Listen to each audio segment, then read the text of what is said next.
one person that I was looking very much forward to announcing on stage, because we met back when he was still building this promising European unicorn that we were all waiting for, and we cheered him on as hard as we could back then in the good days. And unfortunately, they didn't make it quite through as we all would have liked them to do, but I don't think we can call it an entire failure either, and I'm sure that Toon will agree with me on that, and I'm very convinced that he will have some very useful takeaways from that story that's helping him to become another big-time entrepreneur in his current professional career. So Toon Coppens, please join us on stage.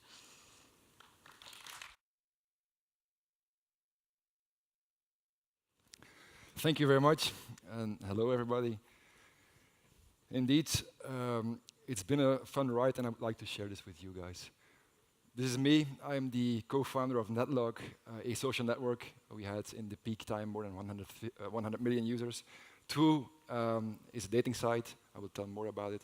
And Realo is the new site. We are the new startup we are doing, and it's about changing the way that real estate works and making it more transparent. And this is actually, I thought it was a funny picture to put on stage. It's of a PR trip went wrong when I went to Italy. This was published in an Italian magazine called Wired, the Italian version of it. And one lesson, if you do interviews, and you please ask to see the text and the picture, because the editor found it funny to draw a mustache on my face. And this is my co-founder, this is Lawrence, and myself, and we do most of the things together. That's good, but this picture was taken and it was published in the Standard at the moment that we knew that Netlog was still the biggest and in numbers, but that Facebook thing was coming and we were losing the battle. It's difficult times. But let me tell you more about... Oh, sorry. Can I go back? Let me first give you a warning that I'm not good with these machines, but also that I don't really like conference. And Karen knows that. Karen has asked me many times to come to this conference, and I didn't do it. And this year I was in a certain weak moment. I said yes. But I don't like it too much, because I think that it's good to be inspired and let yourself be inspired by other people, but don't waste your time on it. If you like going to conferences, consider it as a hobby. It's a great hobby to have it, but it's not doing real work. It's not what an entrepreneur is all about. It doesn't define you as an entrepreneur. If you want to be in the startup scene and be very active, you have to do things. You have to talk to people and build stuff. Try to build stuff. So that's just a warning. So it's great to be here, and I think it's great that you are all here because it's clearly your hobby. So enjoy it. I will share some insights that we gained from building Toon and Netlog, and by starting Realo. So first of all, the history.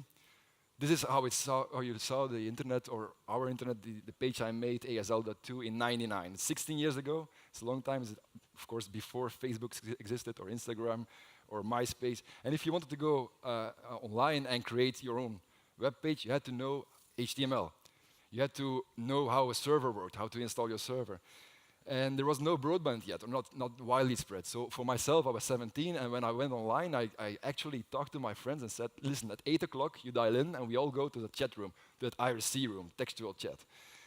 And we had a problem, because every time somebody new entered the room, the same question popped up. It was, what is your ASL? What is your age? What is your sex? And what is your location? So to solve that problem, I thought other people had the same problem and were annoyed by having to repeat the same thing. I created this page where you could easily put all the information online, and you didn't have to repeat yourself constantly. And it worked. It really spread like fire. People were sharing this URL constantly on IRC, and our server, or my little server, went down constantly. So that's a good sign. And by later adding news, which was later called blogs, at that time there was no... The term blogging was not really invented, and we added a guest book, which Facebook really popularized as being the wall. And we added a friends section, which is then friends networking and became a social networking. By adding all those features, people of the activity moved from IRC to our site, to the website. And that's what the social networking was born. It was very unfortunately for me, I was born in Belgium and not in the United States.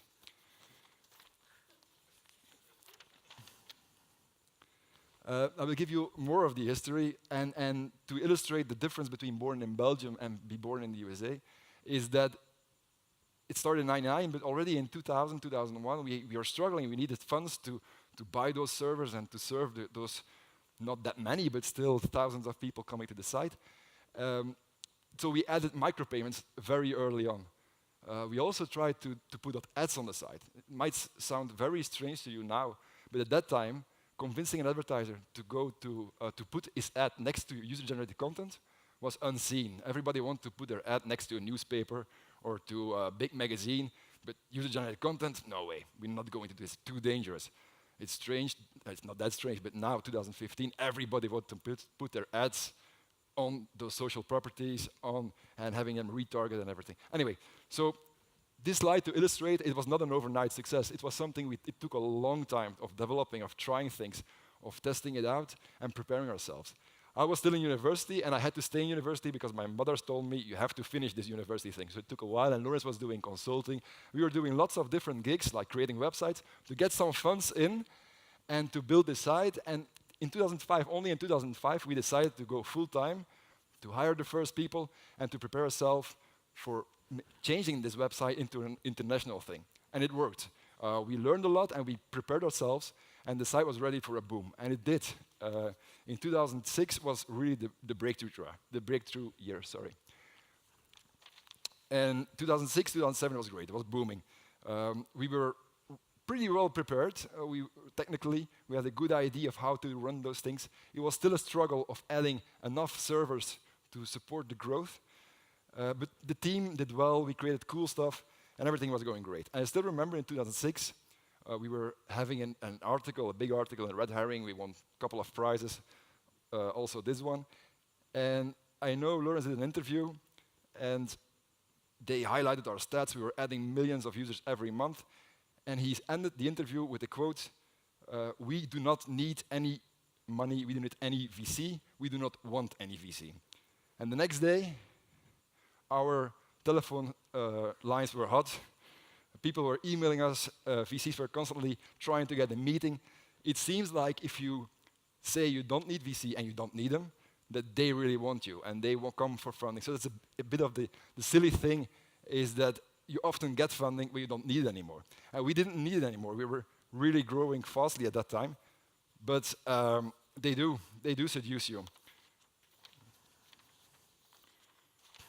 They do seduce you. And I still remember the story of we were in a small office in Aalst, working with 10, 15 people, I think.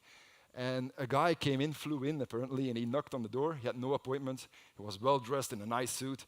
He was holding a briefcase. He rang the door and said, I'm a VC. I've come from Geneva. I just took this plane, and my suitcase is full of money. I want to invest in your company. And we did not even open the door. He said, no, we're not interested. But still, you talk to people, and they seduce you. You do it for the wrong reasons. At that time, our site was not called Netlog yet. It was a combination of all different properties in different countries and in Europe, and we generated over €500,000 every month. So we had decent revenue, small team. All life was good, but they come to you and they seduce you, and you read those blogs. I know Robin knows those blogs like TechCrunch. They report all the time about those great new ventures who have that big VC money, and it seems like this is success. They are having those success. We want the same thing, so our success will be sweeter if we take VC money. So end of 2007, I would say we fell in the trap of the VC drug without any need or any plan to spend the money. But it was good. We changed all our boxes, all our countries, and we put it in one site, and it kept on growing. And by 2008, we had over 20 million monthly users and a big internal and external sales team. We did have some opportunities of selling and people coming to us, please, can we talk to you? We want to partner with you, we want to acquire you. But we were very arrogant. We said no. We were growing every week. We thought we don't need anything, so we were arrogant. And one big lesson, and I think previous speakers have said the same thing, if big guys come to you, talk to them. Don't be arrogant. You don't have to sell, but at least explore it. Know what is happening. But we had a problem. And we saw it happening. in our team, people were not using Netlog anymore. While our numbers were still good, we were growing, we were probably the biggest ever we were, our own employees started using another thing, that Facebook thing. And they were constantly using it and endorsing it to their friends and their family, like, this is the next big thing, and working for us and creating this social network that we were trying to do. And we didn't have a clear answer to it. We didn't know what to do, and we did a bad thing. We found an excuse. We said, Netlog is for young people. Because indeed, young people were still using Netlog, and the young people we defined between 15 and 17, 18, and we said to ourselves, we are not that young anymore, so it's fine for us to not use our site and use something else. And I think that's wrong. It's important in whatever you do, you should enforce respect with your employees, with every team member, should value every user you have on your product. And you should use it yourself as much as possible and endorse it to everybody you know. So Lawrence and I, we said, okay, this is a bad signal. This is probably, we can't help it. So we started talking to some of those interested parties. Actually, the deal was on the table. Champagne was in the fridge. The whole team was going to be very rich. But that summer 2008, in a couple of days, the financial crisis came, and nobody was doing any investment anymore. It seemed like we have waited too long, and Facebook was going to crush us. And it's true. So I will stop my story for a moment, and just looking back, and finish my story later. But people always ask us, like, yeah, but it's easy for you guys. You had a great idea at a good time, and you were very lucky, and it's true, you have to be lucky. You had that idea, and it is true. We kind of rolled into everything and how Netlog worked, but it was not an overnight success. It took us more than 5 years of trying all those different things before the first boom came. And my answer to anybody who asks me, how do you get started and what is getting started, is make this thing, and it may sound like cliche, and you probably heard it many times, but I want to stress this. It's about finding a problem you are having or somebody you care about is having. And you have to be confident enough to think that you can change the current solution, or you can do better than the current solution. And this can result in you founding or co-founding a company, but it can also mean that you join a team that is solving and that is working on solving that solution or that problem. Some people, I just discussed it with Anthony, but he said it's better to join a startup before you start a startup. And that's something many people often forget. And this is something, if you have that idea and you found that problem that you really care about, you don't want to try and fix the whole world at once. You have to stick to one idea per product. It's a really important message I would like to give. You cannot solve any or every need within the same product. And this was, looking back, the biggest thing that we did wrong with Netlog. We wanted to solve too many problems at the same time. At one point, and actually it was already very early on, we kept on adding new features. Why? Just because we could, and we thought it was cool. Netlog was not only about having your cool online profile page. You could also stay in touch with your existing friends, but not as good as on Facebook, right? They did it better eventually. You could meet new people, but not as good as you currently can do on Toon. We also created a whole video network thing where you can upload videos and change, do everything, but not as good as currently everybody does on YouTube or on Vimeo. The same goes for music. We created a music system where it looked like a bit like what currently Spotify is, but less good, of course, and Last.fm is doing, but even less good. All those things, even games, we developed a lot of games, while we didn't really care about games. And while all of them are very good ideas individually, it was a very bad idea by mixing them all into one product, in one community. That's a bad strategy.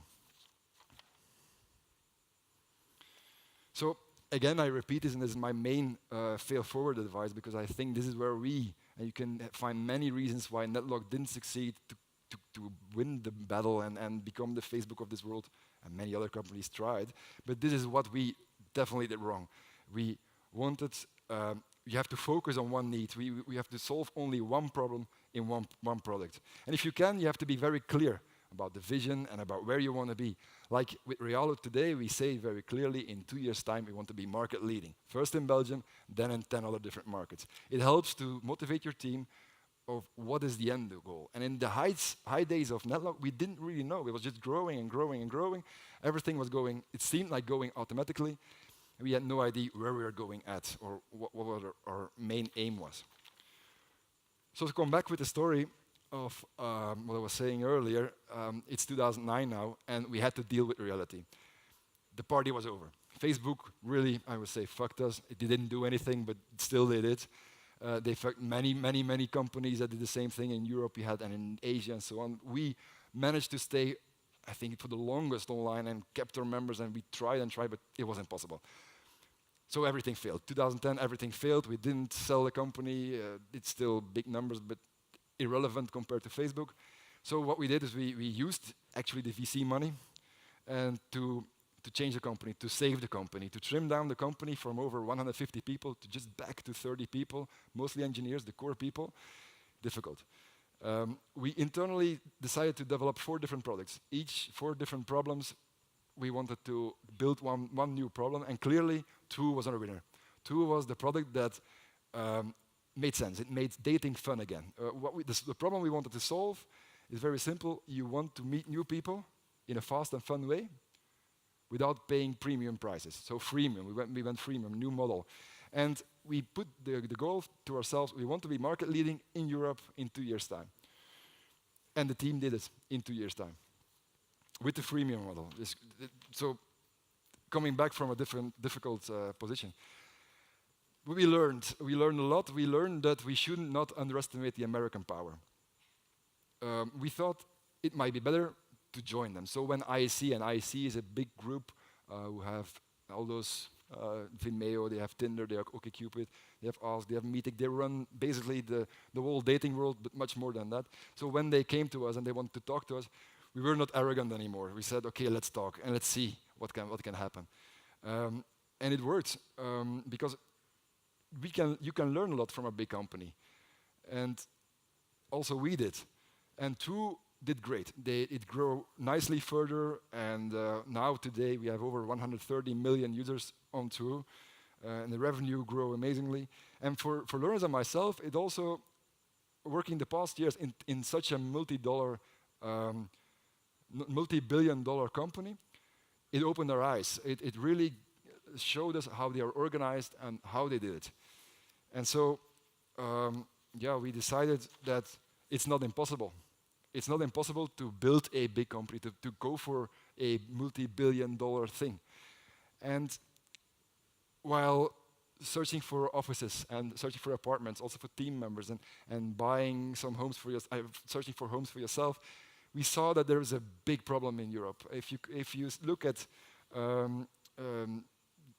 what's currently available on the real estate market, it is clear that this is not 2015. The current solutions, the current leading solutions, definitely in Belgium, they are not much different than what used to be in the newspaper. It's very static content, it's put online, you have a search engine-ish thing above it, but then you still browse it and you don't know much about the home you want to rent or buy, and you have to visit it, you have to call the agent or the seller, and you go there and you don't know. So we thought this is bad, this is not what needs to be in 2015. People want and they need to have much more information about the neighborhood, about the property itself, and about all the available social data and that we get there. Buyers want to know what a home in a certain place is worth, so we build it. Realo is super focused on delivering upon that need and solving that problem. And so what we did also is today Realo is a team of 20 very good. Of 20 rockstar engineers and designers and data scientists based in Ghent. And we recently announced a partnership with the Pers Group, which is another thing we learned. You have to have the balls to sign up with those big guys. It makes a difference. You can't do everything on your own. If you have big goals, you have to make the right partnerships. And together with the Pers Group, we will make sure that you will remember searching for your next home on Realo when you start your television when you open your newspaper, or when you tune into your radio. And coming back to my main thing, and my main message is stick to one ID per product. We will make sure with Realo that we keep on focusing on bringing you the best experience to find your next home to buy or rent. And I promise you, we will not make the same mistake again of adding those unrelated features to the same product. And we make sure that you will not search on Realo for your next home, and also search for your next wife on Realo, and listening to music on Realo while playing some videos on Realo. That will not happen. Thank you very much.